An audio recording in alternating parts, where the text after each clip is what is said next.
One of the main reasons for using stockkeeping units is of course to use different item configurations for each location or variant. So and this means that after creating stockkeeping units, we have to update most of them. And because after creating them, all stockkeeping units have exactly the same configuration. So here in the application, I will use the search function and search for stockkeeping units. So this is my list of stockkeeping units, but all these stockkeeping units still have the exact same configuration as the item based on which they are created. So for example, if I check the Athens desk for location East, I can see that replenishment system is purchase. I can see that the stockkeeping unit doesn't have a reordering policy, but you will see the exact same information if you check the stockkeeping units of the Athens desk for location main. So also for location main, you can see that the replenishment system is purchased, that there is no reordering policy, and so on. So this means, like I just said, that we now have to update stockkeeping unit cards. And so maybe for this item for location main, the replenishment system is indeed purchase because we purchase for the centralized warehouse, for example.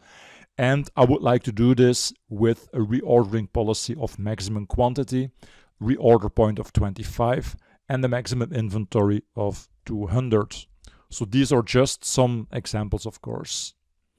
So now this is the configuration for for item 1896S, so the Athens desk for location main. And now I can go to the same item, but then the stockkeeping unit for location East.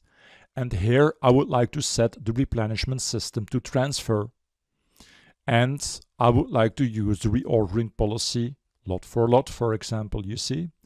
So and this is now possible because these items now have a stockkeeping unit per location, and I can configure them for each location separately. So now this item will be purchased for location main, but will be transferred to location East. And the transfer from code could be, for example, main. So now if there is a demand for this item in location East, Business Central can suggest planning lines for transfer orders where we will transfer from main to East. And again, this is just one example because there are many other examples for which you can set up and create stockkeeping units to configure your item per location or per variant.